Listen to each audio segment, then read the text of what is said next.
My name is Patricia E. Ryder. I'm 34, and for most of my life I was the background music in everyone else's spotlight. Not ignored out of malice, just habit. At every family gathering, my sister took center stage effortlessly. Smiles, accolades, stories that made her seem untouchable. I was the quieter one, the shadow who moved out early, whose birthdays were sometimes skipped without comment. I became used to being invisible, and eventually I believed it suited me. After college, I got a job in IT support.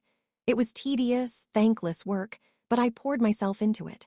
Nights were spent learning coding, creating apps, freelancing quietly while the world slept. I didn't post about it. Nobody asked. I learned that accomplishments were only validated when they were loud enough for others to notice. So I built a life quietly, moving up from support roles to systems architecture, then product management, eventually leading an entire division at a cybersecurity company. I lived in New York in a penthouse I never mentioned to anyone, traveled for work, bought a car in cash, and let my family assume I still lived in a cramped apartment. Then came my grandmother's 80th birthday. I flew in quietly, dressed in black, heels clicking softly on the country club marble. My family barely recognized me. My sister hugged me a fraction too long, as if checking for signs of wealth or transformation. My mother tried to speak over me, covering my words with vague stories of Brooklyn and Hoboken. I waited, smiled, and calmly said, "I live in a small penthouse overlooking Central Park." The room froze. Champagne halted midair. My sister spat hers onto a plate. My mother's face drained of color. My uncle whispered, "Well, well."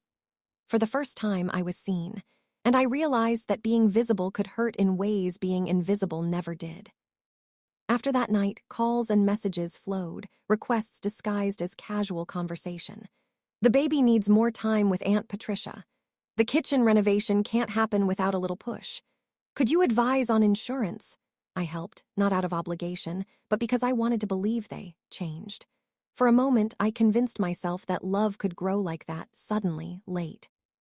But truth has a way of sneaking in. My grandmother called one evening, voice quiet. She told me she'd overheard my parents and sister talking after a barbecue, laughing about how useful I'd become now that I was wealthy and successful. The realization didn't shock me. It confirmed what I'd always known. Love in my family had always been transactional. I thanked her and hung up. I stopped sending money. I kept up appearances, calls, messages, dinners, but the transfers stopped. Slowly, irritation replaced affection. Messages shortened, calls faded. They didn't miss me, they missed what I provided. Christmas arrived. The house smelled of pine and baked goods. Family chatter was cheerful. Gifts were exchanged, mine lavish as ever, and no one hesitated. After dessert, I spoke. Calmly, I referenced the barbecue months ago. I didn't accuse, I didn't shout, I just stated what I knew. I told them I wouldn't be their financial safety net or their reputation booster. I stood, put on my coat, and left. No apologies, no explanations. My grandmother followed silently, and we drove away. Back in New York, I fortified my life. New numbers, locked accounts, careful digital presence. Weeks later, a professional profile appeared online, using my name and accomplishments without my consent. I called, my father answered, stammering excuses. My sister called, contradicting herself, revealing their desire to wear my success like a costume. Lawyers stepped in. Profiles disappeared. Investors were notified. Damage prevented. I realized then that their interest in me had never been about me. It was always about what I could provide. I rebuilt my life for myself. I sold the penthouse, bought a brownstone in Brooklyn, renovated every inch on my own terms.